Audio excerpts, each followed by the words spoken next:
Hello అండి, welcome back to simple kitchen. ఇవాళ మీకు గోంగూరతో ఎర్ర కందిపప్పు వేసి పప్పు చేశానండి. ఎంత టేస్టీగా ఉందంటే మీరు చేసుకొని తింటేనే మీకు తెలుస్తుంది ఆ రుచి. నేను తిన్న తర్వాతనే మీకు ఈ రివ్యూ ఇస్తున్నానండి. మీరు కూడా నా ప్రకారంగానే చేసి చూడండి. మీరు చేసుకొని మీరు తిన్న తర్వాత నన్ను 100% మీరు సబ్స్క్రైబ్ చేసుకుంటారు. ఈ పప్పులోకి ఏ కూరగాయ ఫ్రై అయినా కూడా చాలా రుచిగా ఉంటుందండి. దొండకాయ అయినా, బెండకాయ అయినా, ఆలుగడ్డ అయినా. లేట్ చేయకుండా రెసిపీలోకి వెళ్ళిపోదామా. దీనికోసం నేను 1/2 కప్పు ఎర్ర కందిపప్పును తీసుకున్నానండి. అలాగే 1 టేబుల్ స్పూన్ వరకు శనగపప్పుని, 1 టేబుల్ స్పూన్ వరకు పెసరపప్పును కూడా తీసుకొని 1కి 2 సార్లు నురుగంతా పోయేంత వరకు బాగా కలుపుకున్న తర్వాత 2 కప్పులు వాటర్ వేసి ఒక 10 నిమిషాలు రెస్ట్ ఇద్దాము. తర్వాత అందులోకి నేను ఒక ఉల్లిపాయ, 2 టమాటాలు, ఒక 10 పచ్చిమిరపకాయలు, ఒక 2 గుప్పెళ్ళు గోంగూరని ఉప్పులో వేసి బాగా కడుక్కొని పక్కన పెట్టుకున్నాను. పచ్చిమిరపకాయలను చిన్న చిన్న ముక్కలుగా కోసుకోండి. అలాగే ఉల్లిపాయను కూడా చిన్న చిన్న ముక్కలుగా కోసుకోండి. టమాటోను కూడా అలాగే మీడియం సైజ్ ముక్కల్లో కోసేసుకోండి.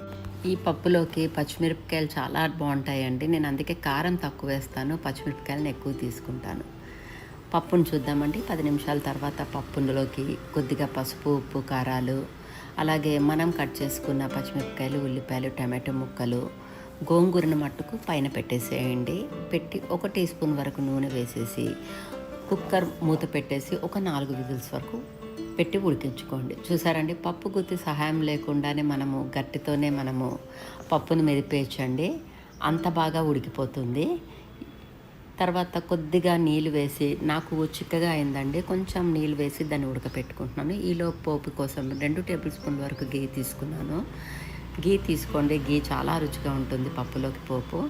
కొద్దిగా మినప్పప్పు, చిటికెడు మెంతులు, అలాగే ఆవాలు, జీలకర్ర, ఎండుమిరపకాయలు, ఒక వెల్లుల్లిపాయలను కూడా, అలాగే నేను కరివేపాకును చాలా చిన్న చిన్న ముక్కలుగా కోసుకుంటానండి. పెద్ద వేస్తే వేరు పరేస్తాము.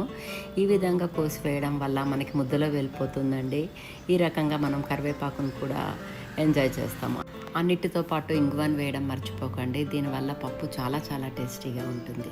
అంతేనండి, టేస్టీ అయిన పప్పు రెడీ అయిపోతుంది.